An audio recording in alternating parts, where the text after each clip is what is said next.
In the years following the end of the Second World War, Britain set about rebuilding for a new, brighter future. But it was not long before the dream of peace was shattered by a new threat of war. The Soviet Union was the new enemy. But the real nightmare was that both the Soviets and the West had nuclear weapons, creating a stalemate. Neither side was prepared to risk annihilation by taking precipitous action. The guardian of Britain's nuclear deterrent was the Royal Air Force.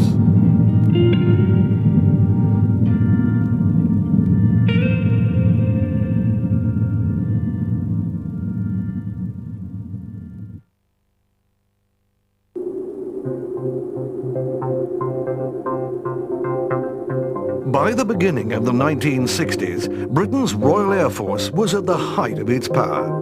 Tensions were running high, fueled by events such as the building of the Berlin Wall and the Cuban Missile Crisis. The Cold War was in danger of becoming very hot indeed. 24 hours a day, 7 days a week, the eyes and ears of the RAF were tuned to respond instantly to the winds of change.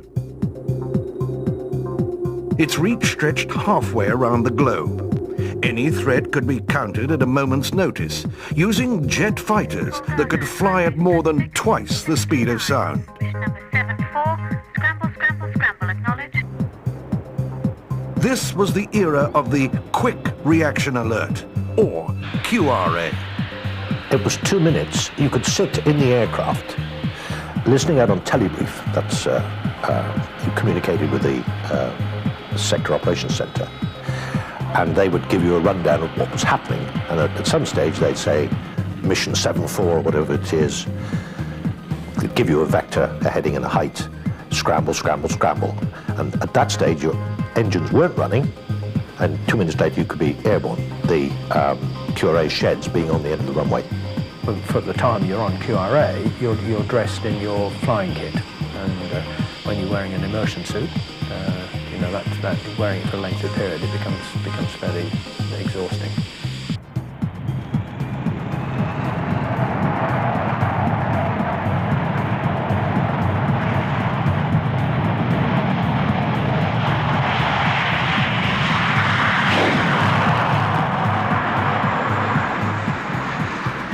The aim was to destroy the incoming bombers out over the North Sea. But in the event that some might get through, they would be met by a new type of anti-aircraft weapon, the surface-to-air missile.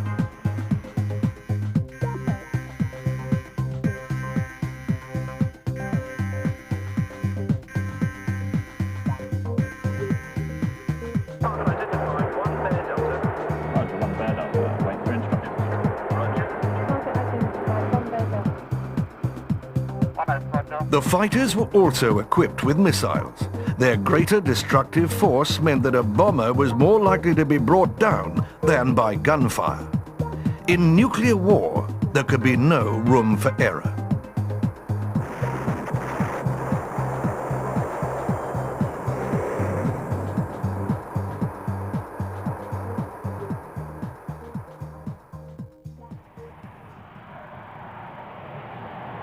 But Britain's greatest defense was its nuclear weapons. The RAF was the guardian of Britain's nuclear might.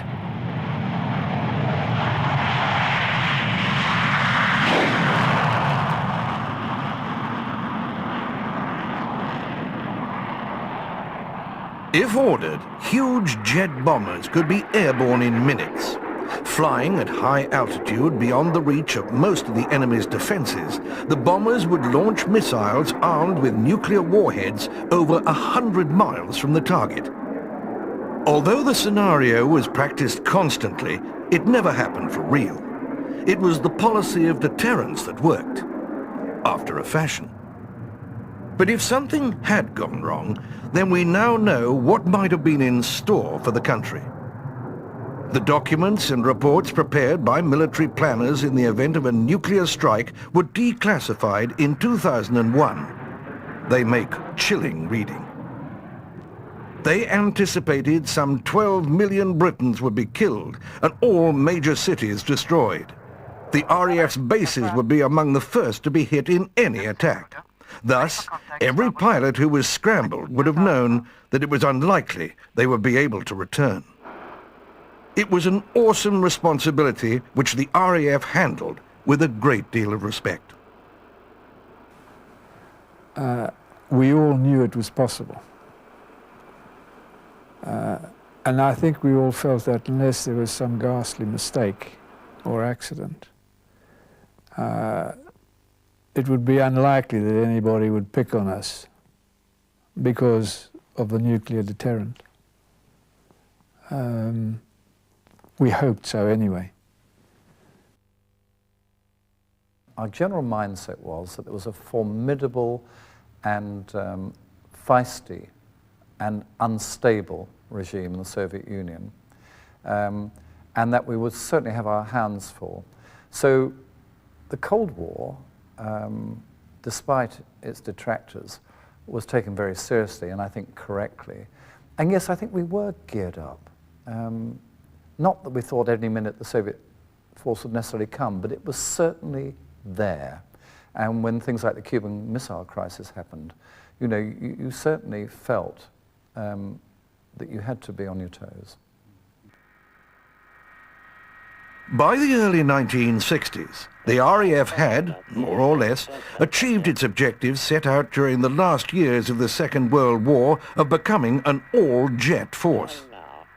This policy extended right down to basic training, a role in which the jet provost would serve the RAF well until its eventual retirement in 1989.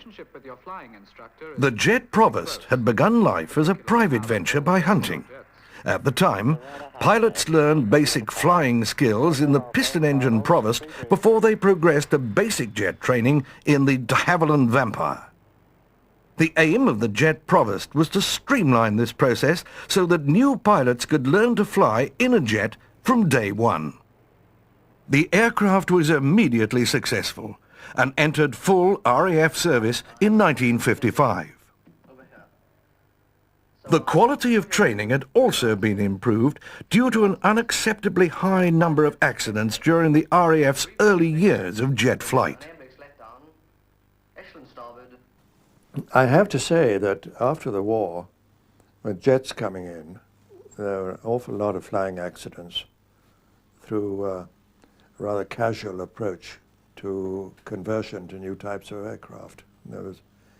It's so bad that you know, the Air Ministry had to grip the problem and introduce very strict disciplinary measures to cut down the casualty rate, cut down the accidents.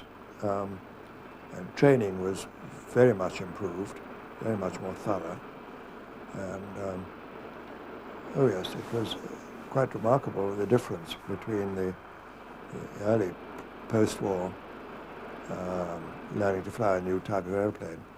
When you'd have a look through the pilot's notes, you sit in the cockpit and somebody would lean over you and point out where various dials and switches were, and off you go. Not so a few years later. They had to spend a lot of time in ground school and pass exams and learn things very thoroughly. And then there were flight simulators, and it was a big change, and that did have the effect of cutting down the losses through flying accidents.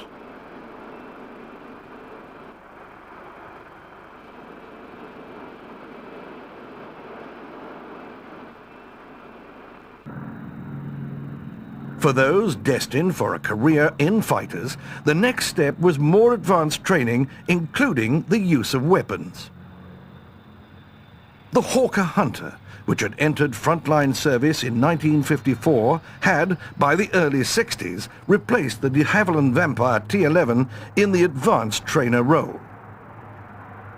In 1958, a two-seat version of the Hunter, the T-7, entered service.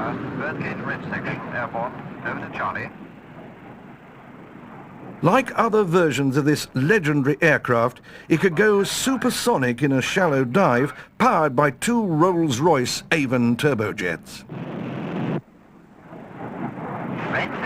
line. Red 2, clear live.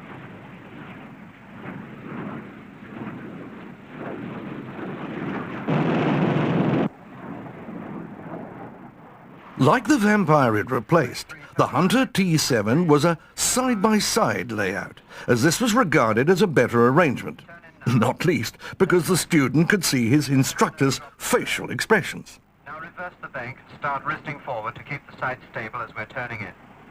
Don't overcorrect. Now let the pepper come back on the flag. Smoothly now.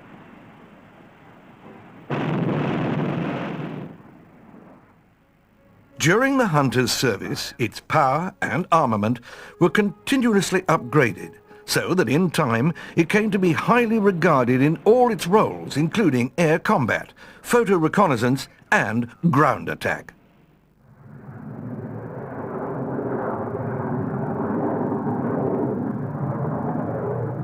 I loved it. I really, really loved it. It was a beautiful aeroplane. It was a beautiful looking aeroplane. Absolute delight to fly. Strong. I loved it. Wonderfully balanced controls. Good power to weight ratio for those days. Fast. Very, very manoeuvrable. Very manoeuvrable. It was super. I enjoyed it. Maintain the back pressure on the stick. Very good.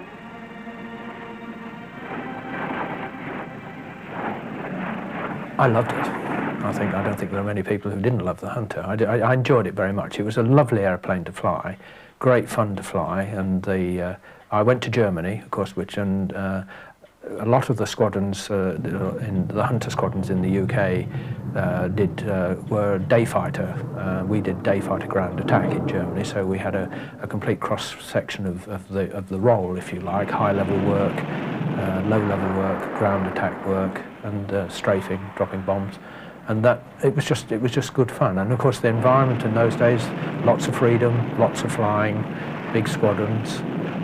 Lots of airplanes, lots of other nations flying out there, of course, because the Canadians, the Americans, the French, the Dutch, the Belgians, all the NATO countries were, and we'd get involved in monstrous dogfights, or air combat as they now call them. So the airplane was a delight to fly.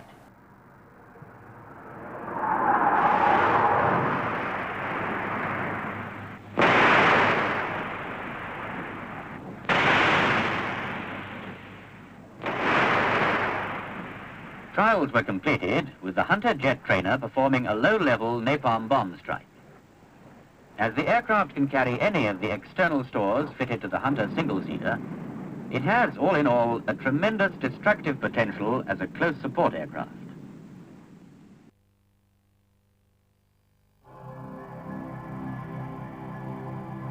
In 1951, RAF Bomber Command had entered the jet age with the arrival in service of the English Electric Canberra. Like the ultra-successful wartime de Havilland Mosquito, the Canberra was designed to operate both fast and high enough to dispense with defensive armament. The Canberra was a magnificent airplane to fly. It was like flying a fighter almost, and you didn't sort of think of the size. And so that was my first introduction, if you like, to jet bombers. 40 RAF squadrons operated Canberras in Europe, the Middle and Far East. And although it was originally designed to carry free-fall conventional bombs, the introduction of smaller nuclear weapons in the early 1960s meant that Canberras were able to take their place as part of the RAF's nuclear deterrent. Initially, senior officers in the RAF were disappointed by the Canberra as they'd wanted a heavy bomber. But in time, the Canberra proved itself to be a very capable aircraft. It was also a flexible enough design to be adapted for a number of different roles, including photo reconnaissance and electronic countermeasures. Canberras are still flown by the RAF today. Given the Canberra's performance, it was inevitable that it would capture many records. One of the most astonishing records was the altitude record set in 1957 by Whiskey Kilo 163.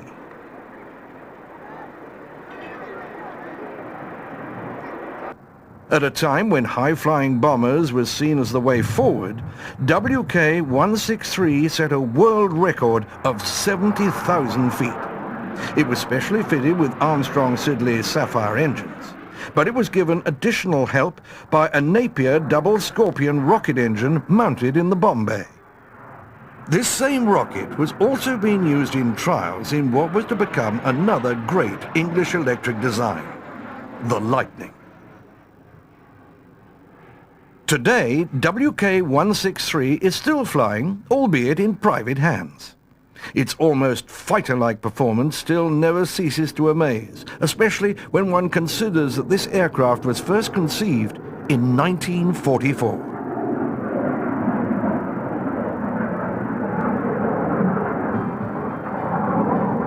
If the RAF was disappointed that it did not have a heavy jet bomber at the start of the Cold War, then it was soon to be satisfied by a trio of 4-engine jet bombers that could fly at high altitude to deliver a nuclear bomb. It was hoped that simply having the potential to drop a nuclear bomb was sufficient to deter possible aggressors. The first aircraft to fly of what became known as the V-Force was the Vickers Valiant. The Valiant entered RAF service in 1955. It had a crew of 5 and was powered by 4 Rolls-Royce Avons, each producing 10,000 pounds of thrust. Like the other V-bombers that followed, it carried no defensive armament, as its service ceiling of 54,000 feet was believed to be beyond the range of Soviet fighters. Well, my first flight in the Valiant at RAF Gaydon, when I did the conversion, was that of size. You could tell that you were handling something much larger, but still relatively light on the controls because of things like power controls, power-operated controls. And there really wasn't a great deal different in the technique. One could say that it was a larger, like a 4-engine Canberra. Basically, it handled so well. And whereas the Canberra was a single pilot operation, then there's no question that the Valiant required 2 pilots. The non-flying pilot was always the one who looked after the fuel system and the distribution of fuel throughout the airplane.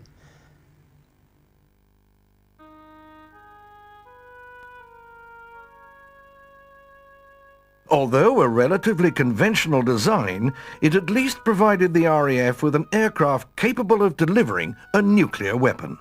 First of all, regarding the weapon explosion, the aircraft was painted in a special anti-thermal flash paint. There were no black dielectric covers for the radar components on the outside. This was all, and even the flying controls, the seals on the flying controls were all made of a special anti-radiation neoprene material. The other item of equipment which was very essential was we had to black out the whole of the crew cabin. And so at a certain time prior to the bombing run, all the blackout screens went up, so the whole cabin was sealed. The only small slot was immediately in front of the captain on the left-hand side, which was a very heavily smoked glass screen, a matter of 3 or 4 inches by 1 inch or so, very small slot. Now, on the explosion of the weapon, we felt this in the form of 2 shock waves. The first one was the immediate air blast, and this affected our instruments in that the vertical speed indicator went to full-scale deflection, i.e. 4,000 feet a minute down, and then settled back again to 0. The second shock was the reflected ground wave several seconds later, And it did shake the aircraft, there was no doubt. It was quite a thump that we felt. By this time, we were going away from the explosion. We had our tail towards it, having completed an escape maneuver. And this escape maneuver involved turning through, I think, about 135 degrees and pulling an exact amount of G. We had a very accurate accelerometer fitted, and I believe it was something in the order of about 1.7 G. Not a lot, but at that amount of G, we could guarantee to have completed the escape maneuver. And so immediately we had completed the escape maneuver, down came the blackout screens, and there we were able to see the results of our efforts. This huge mushroom cloud way up into the stratosphere.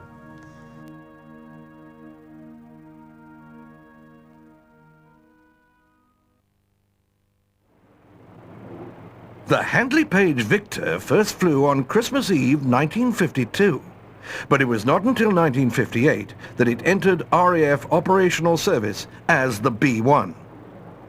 Technically innovative, it was designed to operate fast and high, above virtually all known defences. The distinctive crescent wing enabled the Victor to cruise at a high Mach number, powered by 4 Armstrong-Siddeley Sapphire turbojets buried deep into a sharply swept wing group.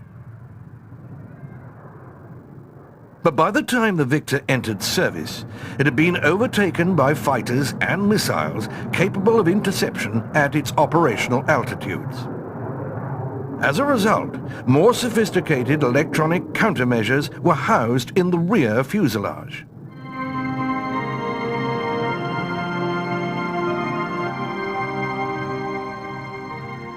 But the RAF was developing new weapons that could be launched hundreds of miles from the target.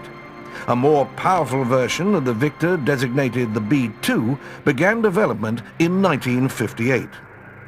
It was a rather different feel. Although the Valiant was a good, solid aeroplane, the Victor II felt much beefier aeroplane, if I might use the expression. It was a very, very solid machine. You knew that it was bigger. It also had the Rolls-Royce Conway engines, which developed about double the amount of thrust the Valiant had.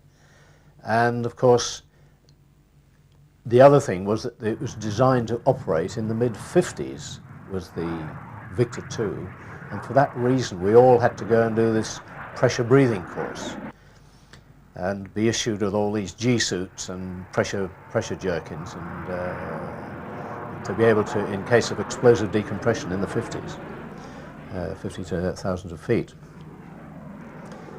However, the Victor II was a very successful aeroplane, and it compared very favourably with the Vulcan. In 1965, the Victor B-1s re-entered service as tankers. In-flight refuelling had been pioneered in Britain since before the Second World War, but it was only in the 1960s that its full benefits came to be realised. Although jet aircraft have better performance than their piston-engine cousins, they are thirstier. In-flight refuelling greatly extended the new jet's range, as well as enabling them to take off with more weapons on board whilst carrying less fuel in order to save weight.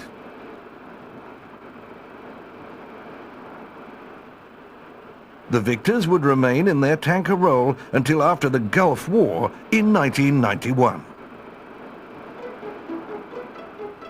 Perhaps the most extraordinary aircraft of the V-Force was the Avro Vulcan. Its most striking feature was the huge delta wing, which meant it was not only very strong, but also could carry many bombs, or one very large one. But very little was known about the aerodynamic performance of a delta wing, and so 2 1/3 scale research aircraft were built. The 707A was built to acquire data at high speeds. Meanwhile, the 707B was built to explore the low-speed qualities of the Delta wing. Both were powered by a single Rolls-Royce Derwent engine.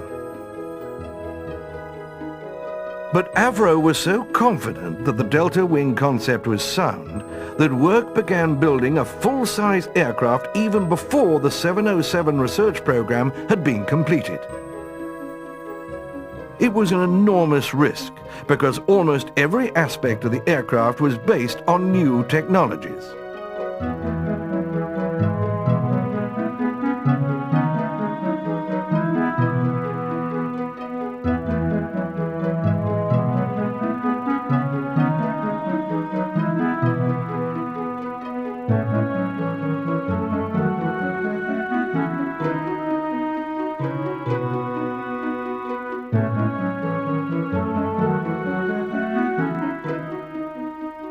It was an anxious moment then, when on August the 30th, 1952, the first prototype made its maiden flight.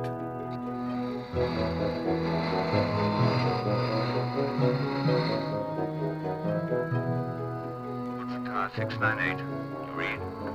698, Woodford Tower, reading you loud and clear. 698, taxi clearance. Clear to taxi, runway 26.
Take off.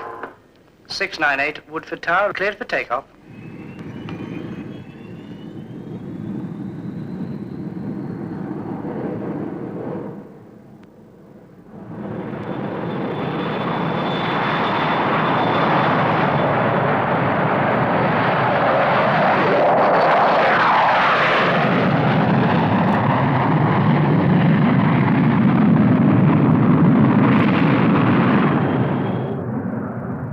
The prototype was a pure Delta, but during trials at RAF Boscombe Down in 1955, it was found that high G maneuvers at altitude induced a buffeting that could lead to wing failure due to fatigue. The solution was to reduce the sweepback of the Delta from the root to the mid-span of the wing, producing a kinked rather than straight leading edge. The Vulcan B-1s were powered by 4 Bristol Olympus engines, which were developed to produce up to 13,500 pounds of thrust. The B-1s entered frontline RAF service in the summer of 1957. A follow-up to Farnborough, the Avro Vulcan in service. The Vulcan, the largest delta-wing aircraft in the world, is now in squadron service at Waddington in Lincolnshire.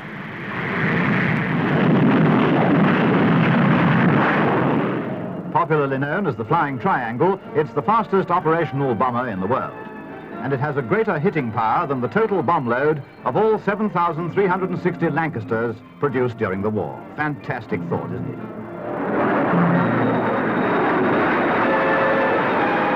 3 Vulcans will be taking part in a bombing competition in America next month.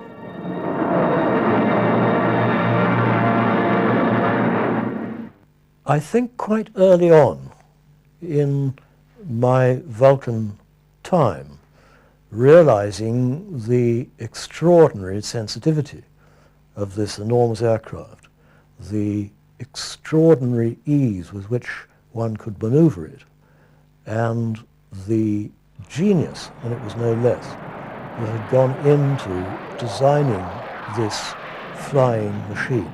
Never mind the awful implications of the bomb, never mind the military aspect of it. Here, coupled with other classic aircraft, the Tiger Moth was one, the Spitfire was another, the Vulcan was the third, the real thoroughbreds of the air.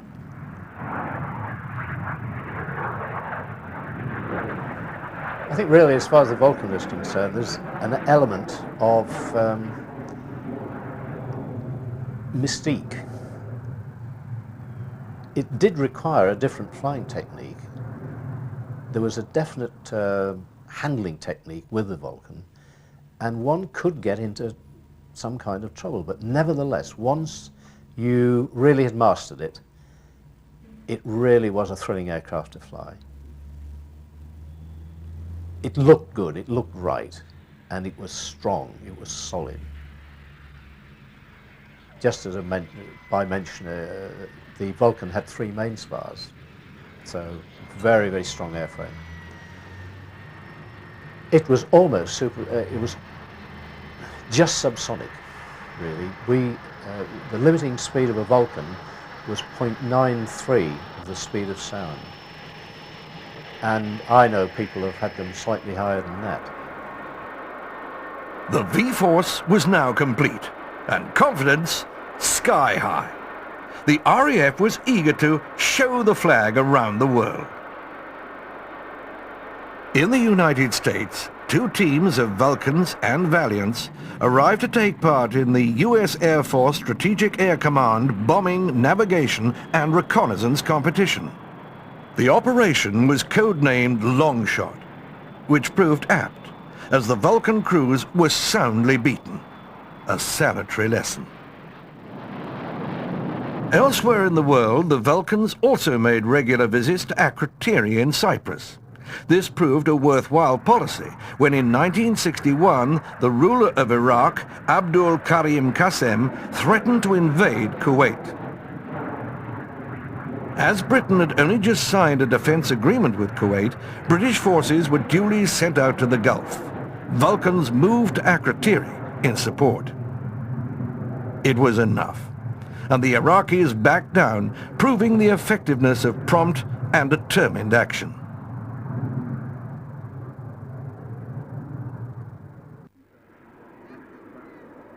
The reach of the RAF was global, and its V-Force was the most visible expression of its power. They reigned supreme, these outstanding, innovative aircraft, born out of the imaginations of their creators. Arguably, Britain's aviation industry had reached its zenith.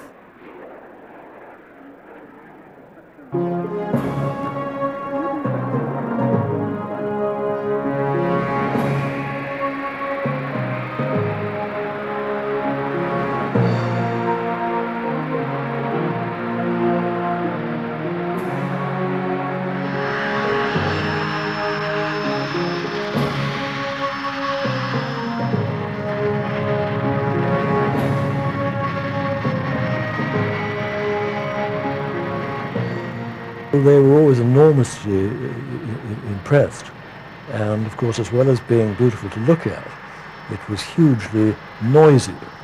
You got a sort of auditory display if you came in comparatively slowly and comparatively low, and then put on full power and pulled the thing up into the sky. And the earth literally shook with 4 Bristol Olympuses Those are the engines finally put into the production model at full power.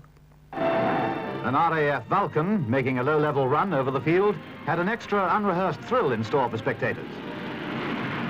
There were occasions when pilots had reason to be grateful for all that power. But the pilot takes the bomber up again to crash land safely at a nearby station. Back at Bomber Command's bases, planners had a more pressing problem. How to stop the V-force from being wiped out by a knockout blow. A series of detachments were devised to disperse the aircraft to temporary bases. A May flight detachment, for example, started with an operational standby, followed by a scramble. The aircraft were then expected to land at a pre-briefed dispersal base. There were some terrible mix-ups initially, but as the dispersal bases became better prepared with the necessary facilities, the plan began to work. The dispersal plans were complemented by a new plan to get aircraft in the air as quickly as possible, called Quick Reaction Alert, or QRA. Every squadron in Bomber Command had one fully armed aircraft prepared and its crew accommodated nearby on 15-minute readiness. This time was eventually brought down to 4 minutes, with the introduction of a communications link between the controllers and the crews, as well as the modification of aircraft to enable 4 engine starts. The V-Force was also waiting to receive new standoff weapons which could be launched some distance away from the target. As a stopgap measure, it was announced in 1958 that the RAF would accept the American-built Thor ground-launched missile. Thor was an intermediate-range ballistic missile which was to enter RAF service as soon as possible, under an agreement lasting up to 5 years. The first missiles arrived in Britain in 1959. By 1961, annual expenditure on the V-Force and Thor was running at 10% of the entire defence budget. Development of the British standoff weapon, Blue Steel, was progressing well. These were to be launched from a new second generation of V-bombers, the B-2s. The missile was to be launched just over 100 miles from the target, giving the bomber crew a chance to turn away from the area where defences would be heaviest. Armed with a nuclear warhead capable of destroying a whole city using a liquid fuel rocket engine to fly several times faster than sound. It's Blue Steel, the standoff bomb now being carried by Britain's V-bombers, the mainstay of our defence network and a multi-million-pound force. But there's still the need for muscle power to help get things moving. This was a demonstration at RAF Wittering in Northamptonshire. Altogether, 3 squadrons of V-bombers have been adapted.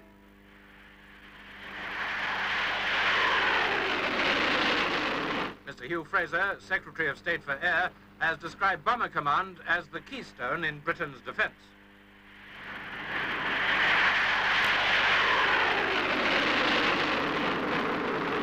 This keystone is even more effective now that aircraft like the Victor can carry Blue Steel at treetop height below an enemy radar screen.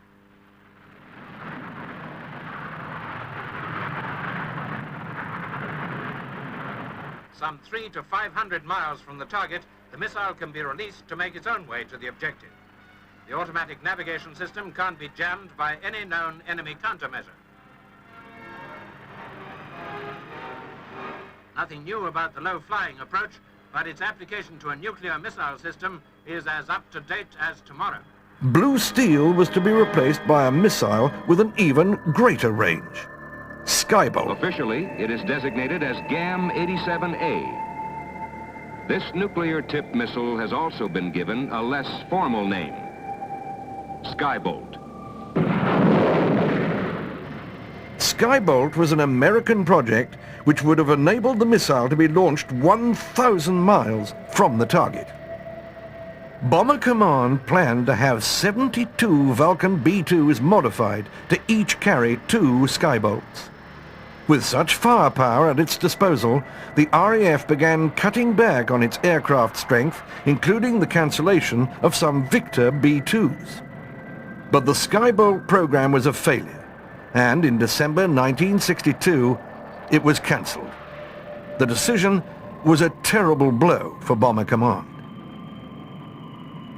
For, as a sop to the British, the Americans offered the submarine-launched Polaris missile. Reluctantly, the offer was accepted. The nuclear deterrent would pass to the Navy in 1969. Also, it had become clear that altitude was no defense from interceptors or surface-to-air missiles. From now on, the V-bombers would have to operate at low level, a move which spelt the end for the Vickers Valiant. Low-level flying increased the stress on the airframe, and the Valiant's wing spars began to break up. In 1965, the Valiants were withdrawn from frontline service.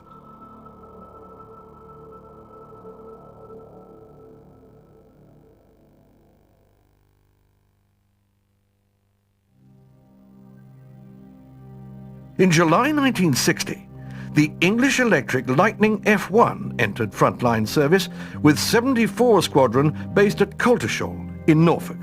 The Lightning was Britain's first true supersonic fighter and heralded a new era for the RAF. Not only was it stupendously fast, it also featured radar-guided air-to-air missiles.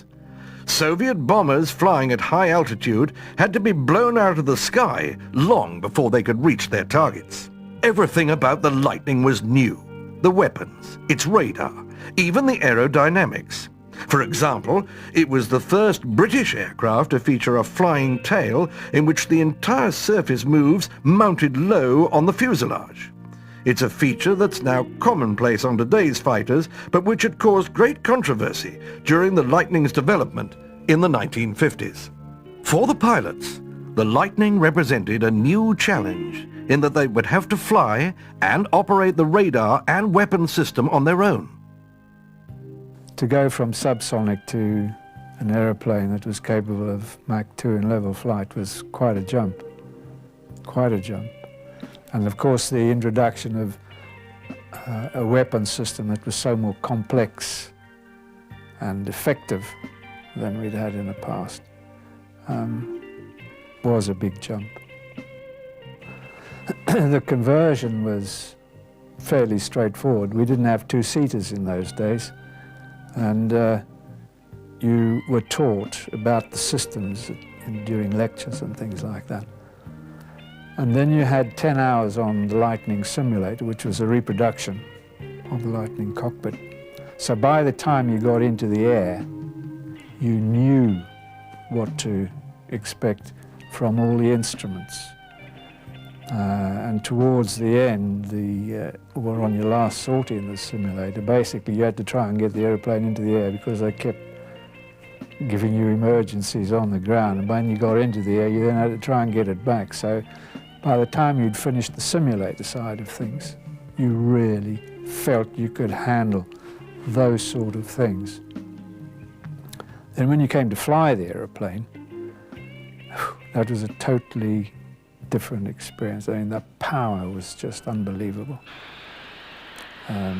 Taxiing out, we had a system where you had to keep the electrics online. One of the engines had to be at a certain revs, only about 50%, something like that. And if you didn't use the brakes, you'd be building up to about 70 knots. And then line up with the runway, and you could just feel this power. On the brakes, open up the engines and let go, and it was just away. And I remember trying to get the nose high enough to reduce the speed to 450 knots, which was the climbing speed. At about 20,000 feet, I went supersonic. And I think a lot of people did on the first solo. I'd aspire to fly the Hunter, I think, like most like-minded people. But when I joined 92 Squadron, my first squadron, we had two Hunter Z to supplement the flying that we weren't getting, if you like, in those early days on the Lightning, because technically it was very advanced. So the radar could be difficult, and indeed the aircraft was quite a handful to service and maintain. So flying hours in those early days were hard to come by.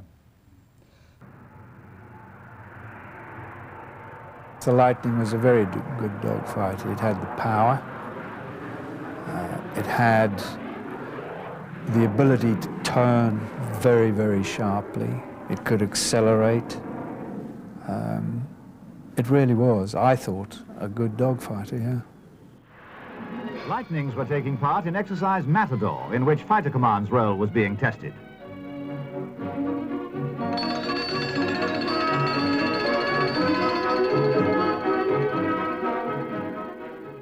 You've seldom used the full potential of speed, because basically what you did was, the scheme was you would go out to intercept. The bombers that you were intercepting were subsonic, so you would fly subsonically to preserve fuel. But if the time that you had was very short, you could then accelerate, so you intercepted further out to sea. But generally speaking, no, you didn't fly around at Mach 2. It was there if you needed it. The aircraft that I was on, I should say that when I joined 92, we had the Mark II Lightning, which had 4 Aden cannon, but obviously principally the Fire Streak, which was a 6 o'clock shooter, if you like. And so we had a radar, AR-23, that could pick up an aircraft the size of a Lightning at about somewhere between 50 and 18 miles. You had very little time to interpret the radar picture you're getting and get in for a rear-end shot on any aircraft. Process that needed quite a lot of speedy thinking. We had sort of mechanisms by which we devolved the sort of profile we would use, but it was all done in a hell of a rush, and 18 miles wasn't long with an aircraft coming towards you to make up your mind and get in behind. The Fire Streak, I fired 1 or 2 live on the ranges at Aberforth and seemed to be very effective, but only if you're coming in from behind at that time. I wasn't aware of any particular problems with the missile system as such, other than the standard ones. Certainly with the Red Top and the Fire Streak, if they were operated within their envelope, within their design envelope, for me, they worked. And I was lucky enough to, on AFDS, to do some of the front hemisphere Red Top trials, and we were doing head-on attacks where the target was doing 1.7 and the fighter was doing 1.7, so the closing speed was, 3.4. And the weapons, providing you got it right, within a very narrow spectrum, of course, but the weapons worked. In 1964, the Lightning F3 entered RAF service. This version had no guns, relying solely on 2 air-to-air missiles. It will always be debated, the utility and effectiveness of a cannon. I was always one of those proponents who felt that while you had a cannon, the enemy could never afford to ignore you. If you fired out both Fire Streaks, you could still bite. And so I was a great believer in the cannon. And, the old Aden cannon could be very effective if you got in close enough and the enemy wasn't being too aggressively evading. So I felt it had some utility. In the F6, which entered RAF service in 1965, the pilots got their guns back, albeit mounted in a ventral pack under the fuselage. This new version also had almost double the fuel capacity of its predecessors in an attempt to improve the Lightning's limited endurance.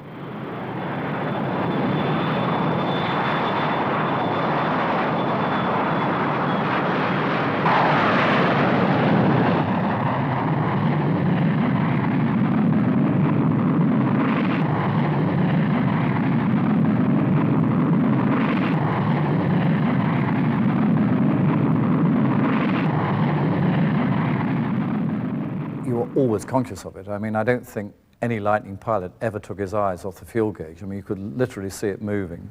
But of course, you know, the whole of our culture really was tanking. We had a good tanker fleet. We were constantly sort of topping up. And so, you know, if you put in reheat at all, for a supersonic interception, you'd be talking about 30-minute sorties. But, you know, the tanker was there. Actually, not when I first started, but subsequently came in. So it's very much a complementary part of our activities, which gave you the range and the endurance. But in 1967, the RAF was to demonstrate that it could, if needed, deploy its lightning force over very great distances indeed, despite the aircraft's thirst for fuel. Clive Mitchell, on the right of frame, was to fly number 2 to 74 Squadron boss Ken Godwin.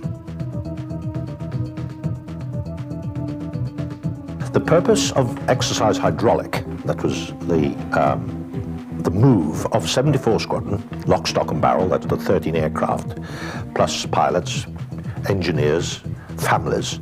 The purpose was to put in place in the Far East, Tenga, Singapore, a supersonic interceptor capability. First impression of the Lightning, I suppose I got over the first week or so we were at Coltishall.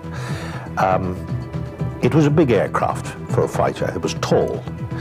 The cockpit was well above you when you walked up to the aircraft, and there was a long ladder to get into the cockpit.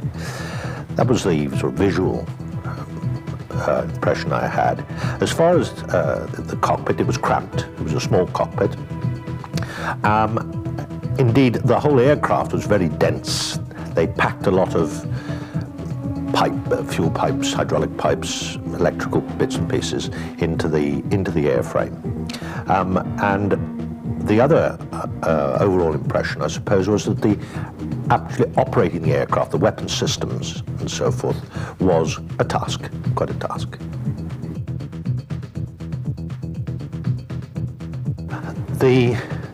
Well, we'd equipped on 74, changing the Mark IIIs, which had the small ventral tank, to the Mark VIs, which had a much larger ventral tank. But we also had to be equipped with the overwing tanks, one on each wing, obviously, and unusually over the wing rather than underneath. And those were the major alteration that had to be made to meet all the diversion requirements en route.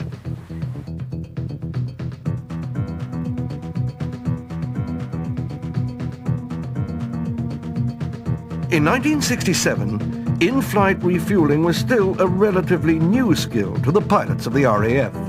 The Lightning, however, was not the ideal aircraft in which to learn the technique. The Lightning was, the probe was out on the left wing, and it came forward so you could see it out of your peripheral vision. But the technique was not to try and look at the probe end and push it in the basket, because the basket was moved about by the bow wave on the aircraft. So the technique was to formate on points on the Victor wing and just drive forward, knowing that the basket would move out and then come back in again, and hopefully onto the probe.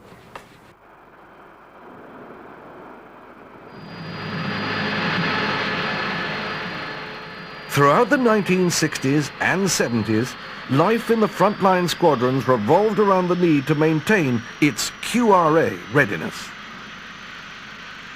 We're on a very high state of readiness. I mean, it seems still almost inconceivable to me that we had 5-minute readiness. It's 5 minutes, any time of night or day, to getting airborne, which is pretty tight for a 2-engined aircraft like the Lightning. So there will always be 2 of us, one on 5 minutes and one on 15 minutes. And you took it extremely seriously, because unlike my later experience on the Buccaneer, where we had nuclear QRA, where, you know, one sensed it probably, you know, getting airborne was very remote, and certainly you couldn't get airborne on practice flights. With the Lightning, there was a fair chance of getting airborne most times you're on QRA, and so you really had to be geared up, both in your dress and preparation, and being ready to go from sort of catnapping to airborne in 5 minutes, sometimes on a very murky night. So it had its challenges.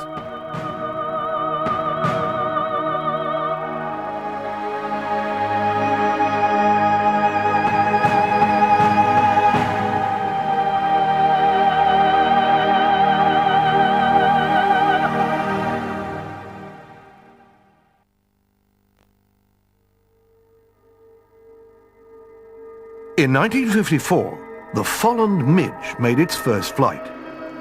Its design concept was to discover if it was possible to build a small, lightweight fighter as a counter to the heavier and more complex fighters due to enter RAF service. Although its performance was impressive, the RAF was not interested.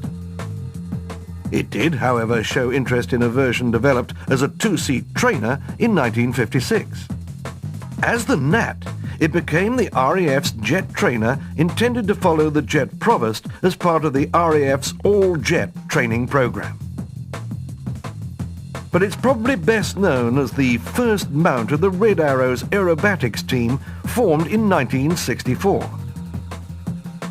The Red Arrows were designated the official RAF display team to replace the squadron teams that had thrilled crowds at home and in Europe throughout the 50s and early 60s. I couldn't believe when I first flew it that anybody could live at this speed, because having gone through training, you used to sit next to the instructor, and it was always a kind of comforting feeling to have him sitting next to you. And even on your own, you know, there was a seat there. But suddenly we put in this thing, which was rather like a missile, and all you could see was a tiny little cockpit and a great big long pitot tube sticking out the front. And it was just flying so fast that I thought, well, you know, I mean, I don't know. My brains were well out of the back of the aeroplane at the time. But it was a very stimulating. It's one of these flights, and there are not many flights that you ever remember specifically, but I distinctly remember going off across Anglesey in this thing, wondering if I'd ever manage to fly it. I think for me, the aircraft gave me a great ability, I think, to be able to think three-dimensionally, to think at a different speed to the jet Provost, which was nice and slow. But I mean, to work at 360 or 420 knots was quite different. But also, perhaps very significantly, is fuel management, because the aircraft, when you took off in it, was short of fuel, basically. And when on the Red Arrows aircraft with no slipper tanks on, you know, you were very short of fuel the whole time, and you really did manage your fuel very, very carefully indeed. But I think that as an all-round aircraft, you know, in terms of bringing you on to fly the frontline RAF aircraft as they were at the time, I mean, you could not really have had a better training aircraft, I don't believe.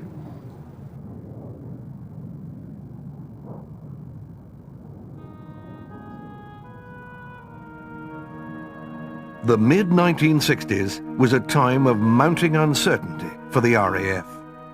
In 1964, the ministries representing the three services were merged into one Ministry of Defence.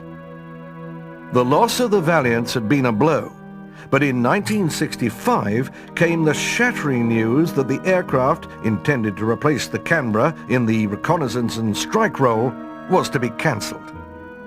TSR-2 was an extraordinary achievement for the British aircraft industry, in that it brought together new materials and construction methods, as well as extremely advanced avionics, which would have given TSR-2 unprecedented operational capability, including terrain-following radar.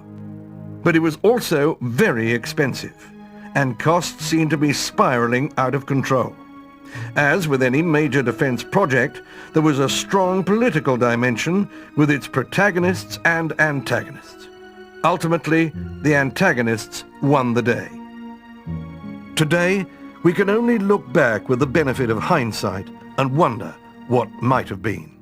The loss of TSR-2 might not have been so catastrophic had it not been for the farce that followed. It was decided that the RAF should have the General Dynamics F-111 instead of TSR-2. But this project also started to run into difficulties, and so it too was cancelled. The Priory at Stanmore in Middlesex, home of Fighter Command since it was formed in 1936. Now the command which won the Battle of Britain has been disbanded, and Air Marshal Sir Frederick Rosier, Commander-in-Chief, reviews the final parade. In 1968, Fighter, bomber, coastal and transport commands were merged into one new Strike Command. The date chosen for the merger was April 1968, 50 years since the Royal Air Force was first formed.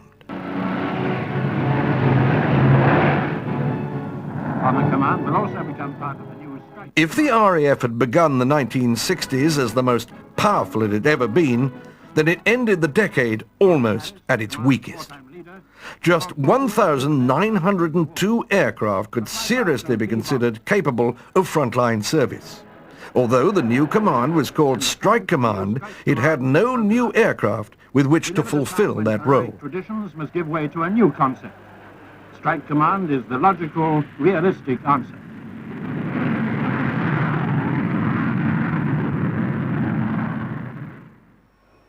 In order to maintain its round-the-clock capability, the RAF would have to make do with whatever it could get its hands on. Fortunately, the timing worked out well, for the RAF was to receive some very capable aircraft during this period. The Blackburn Buccaneer had been turned down by the RAF in the early 1950s when it had been mooted as a possible joint project with the Navy. Some 10 years later, just as the Navy was beginning to retire its Buccaneer force due to a reduction in the carrier fleet, the RAF began to show renewed enthusiasm. What made the Buccaneer attractive was its ability to fly very fast at low level. What's more, it had a bomb bay large enough to accommodate a nuclear bomb. Number 12 Squadron was the first to receive the modified Buccaneer S-2 during 1969. Powered by two Rolls-Royce Spey engines, the two-man crew could fly at supersonic speeds at sea level below any enemy radar that might be looking out for them. It was perfect in the low-level strike and maritime role. I love the role, if not ground attack, then certainly strike and attack, which I found to be immensely challenging. And while the Buccaneer didn't have the sheer raw performance of the Lightning, it had other unbelievably good characteristics, of which this low-level ride, I think, still remains the supreme ride I've ever had. I was a station commander in Germany when I was actually current and rated on the Hunter, Buccaneer, Jaguar and Tornado, so I was able almost weekly to make comparisons between all those aircraft, all great in their own way. But the Buccaneer low-level ride, its range and its capability to go so fast were unique. The Buccaneer, it was such a hugely capable aircraft. It was a handful to fly in the circuit. I forget how many actions there were to go from braking to circuit to landing, but in double figures, involving both taking hands off the control column at one stage. And when it was dirted up and the blow was over the wings, it was a brute. And landing it on an aircraft carrier must have concentrated the mind wonderfully. But when it was cleaned up, and when it was doing anywhere above 420 knots, it remains the most superlative platform of any aircraft in the world to fly at low level. And we felt, with that enormous bomb bay, enormous range, that we had a real crack of an aeroplane. And, could hold its own with the capability of the Phantom, which probably in all-round terms, I say somewhat ruefully, probably had the best capability of all, but we felt we were very effective for what we had to do.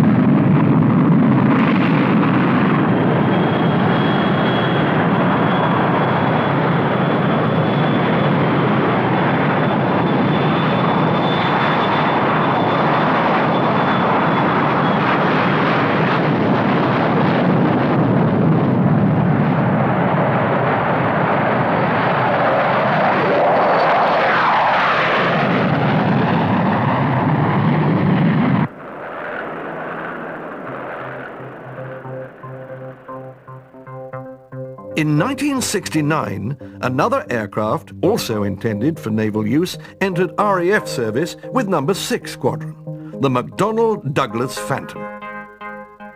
The Phantom was to prove itself adept in many different roles in air forces around the world. In RAF service, it was to be used in both air defense and ground attack and tactical reconnaissance roles.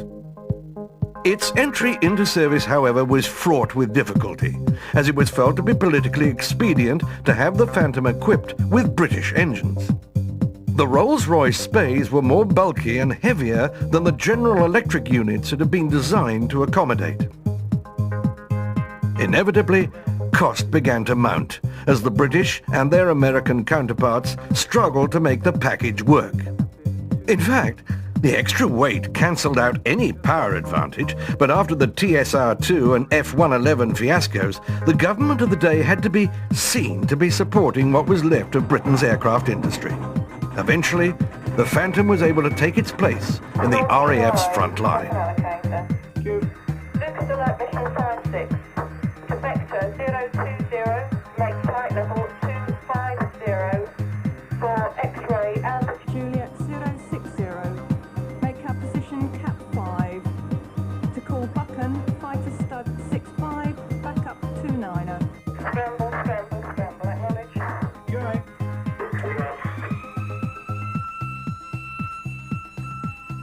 The Lightning, by comparison, was limited in its operational capability because it was an air defender. And it was, by then, an air defender that had been in service some time. When the Phantom came in and had a new system, it had 2 different types of air-to-air weapon. There was the one you could fire from the stern, like we did on the Lightning. There was also the one that you could fire from ahead, because you had a different warhead on it. Not so much warhead as control system.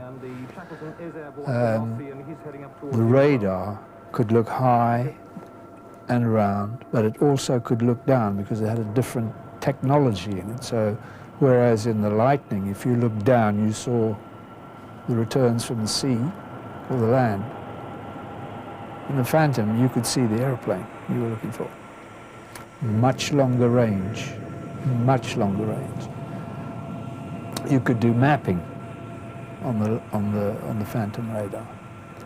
The Phantom also carried air-to-ground weapons and a gun, the firing rate of which was absolutely phenomenal. When you pressed the trigger, it went zzz, like a sewing machine. It carried cameras. It had long range. It could fly to refuel. It carried drop tanks. So you had, in the Phantom that the Royal Air Force had, an aeroplane with tremendous capability and high performance. It wasn't from ground to high altitude as exciting as the Lightning, but it was a very, very good, powerful, maneuverable warhorse. It was tremendous in that respect. Successful though they were, the Buccaneer and Phantom were only ever intended as stopgap measures while new aircraft were developed. The role of the RAF had changed during the 1960s, from being a strategic nuclear force to a more tactical role using conventional weapons. New aircraft were needed to meet these new requirements. In 1969, one of the most radical aircraft ever to fly entered RAF service with number 1 Squadron. It was the Harrier GR-1. The Harrier's unique feature was its ability to make the transition from normal flight to the hover, which made it the ideal aircraft for the close air support role.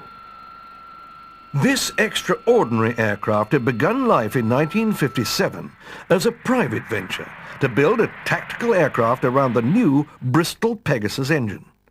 The engine had been designed to direct exhaust flow through 4 adjustable nozzles so that lift could be provided for a fixed-wing aircraft. But the political turmoil of the mid-1960s left the project with an uncertain future, until the United States Marine Corps stepped in with the necessary funding. Given the radical nature of the Harrier, it's hardly surprising that a 2-seat version, the T2, was introduced into service at the same time as the GR1.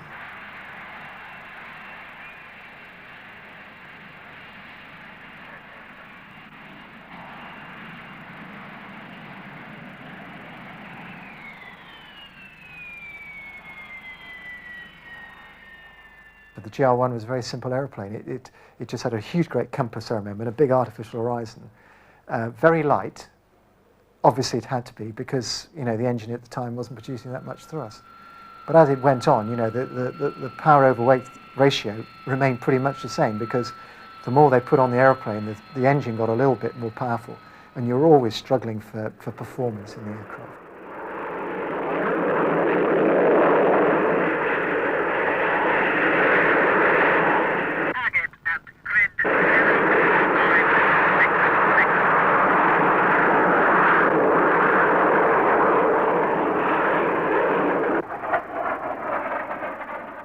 When I flew Harriers, it was a ground attack aircraft, and you basically did close air support, armed reconnaissance, and jobs like that. And a lot of the work that you did, and I was posted to Germany on my first tour, was working off base, working out of fields.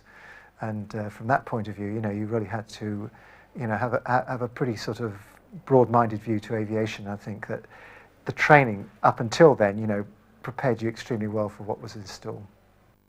But in the Cold War era, to be able to deploy the aircraft away from main bases was obviously very significant. And I think probably that was its main strength. In terms of what it could carry, what it could deliver, it was quite limited. Now, if the tanks had come, we would have been there. We would have. It had weapons, that we could have dropped on the tanks to hopefully immobilise them. But we were very closely coordinated with the Army, and it would have been a combined Army response, basically, because they had helicopter-launched weapons. We were all going to sort of fit in at that, right up at the front edge type of stuff, and we could move rapidly, we could redeploy between sites very rapidly. So the idea was to be basically another arm of the Army, rather than a tool to which the Air Force had their hands on, although obviously the Air Force didn't want to let go of us.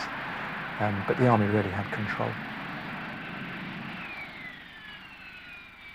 I mean, we were all learning at the same time, I think, and we used to go out and do these flying out of fields, and some of the conditions we flew in were just unbelievable. I mean, I've looked at photographs subsequently, and we were working off, mud patches, and the runway it wasn't a runway, it was 700 feet of mud, and yet we were flying around in these aircraft, and we did actually lose quite a few at the time as well. Primarily from engine failures and things like that. And it was a sort of pioneering time, I think, but, we worked hard and we played very hard as well. We were not told to expect anything. And what happened, I mean, each day was a learning experience. And in fact, with aviation, every day is a learning experience, as it turns out.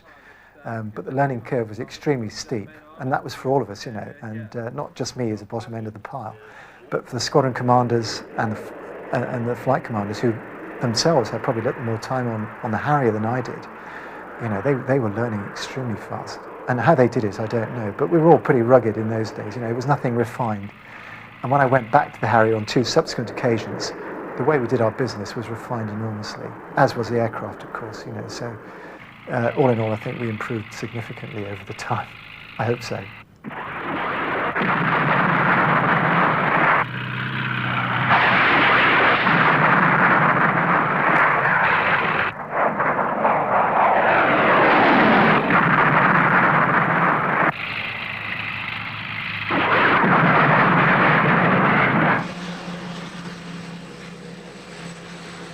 Perhaps one of the great Cold War success stories for the RAF, if often ignored, was the role played by its long-range transport aircraft. The importance of being able to fly personnel and equipment round the world quickly had not been lost on the RAF. The first flight of the de Havilland Comet in 1949 heralded the era of the jet airliner.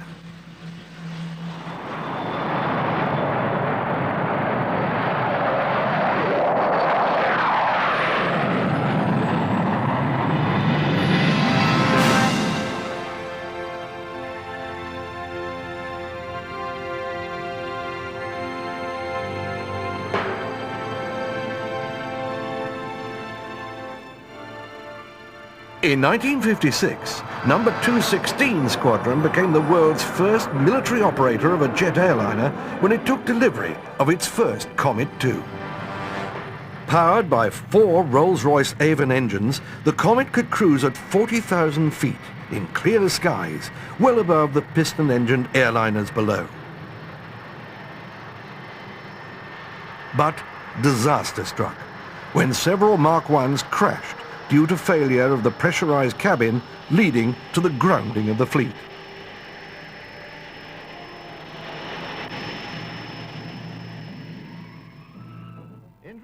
In 1958, the new Comet IV had made its maiden flight.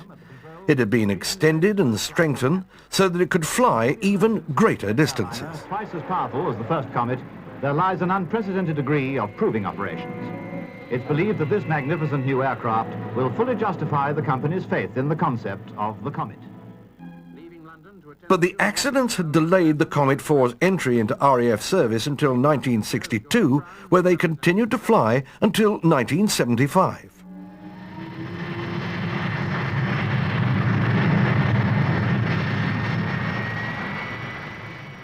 By 1965, the RAF was seeking a new maritime patrol aircraft to replace its aging fleet of Avro Shackletons.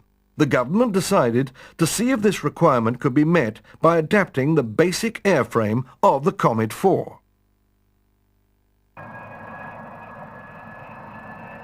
The structural changes included a shortened fuselage, which had a pannier mounted underneath to accommodate operational equipment, and an enormous weapons bay. The outcome of the program is now acknowledged as one of the finest over-water and anti-submarine aircraft in the world. The new aircraft was named Nimrod, after the biblical mighty hunter. The Nimrod MR-1 entered RAF service in October 1969 with number 201 Squadron. It carried a standard crew of 12, and its roles were those of anti-submarine warfare, maritime surveillance, and anti-shipping strike. Typically, it could fly patrols for up to 12 hours, and, if necessary, cruise on just one engine.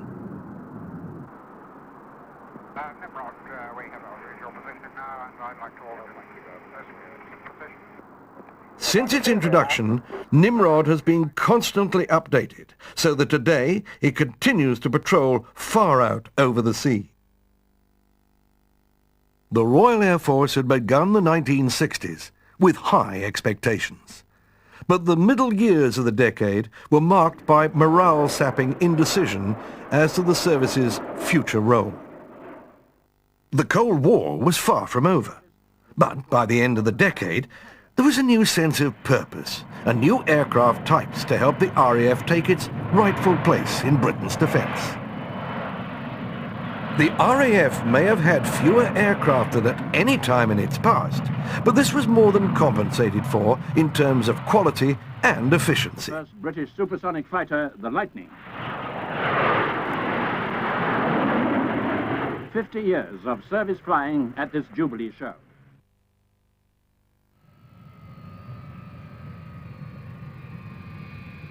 And one of those groundbreaking aircraft that had so stirred the world at the beginning of the decade. Today, virtually all are grounded. Technically too advanced to be flown in private hands, yet too costly to be retained by the Air Force. Many have been broken up, but one or two have escaped the breaker's yard. Probably the most famous is Vulcan XH-558. One day, she may be allowed to fly again and remind us of the incredible feats achieved by Britain's aircraft industry as the frontiers of technology were rolled back. Aircraft such as the Vulcan made it possible for the RAF to maintain the fragile peace that was the hallmark of the Cold War.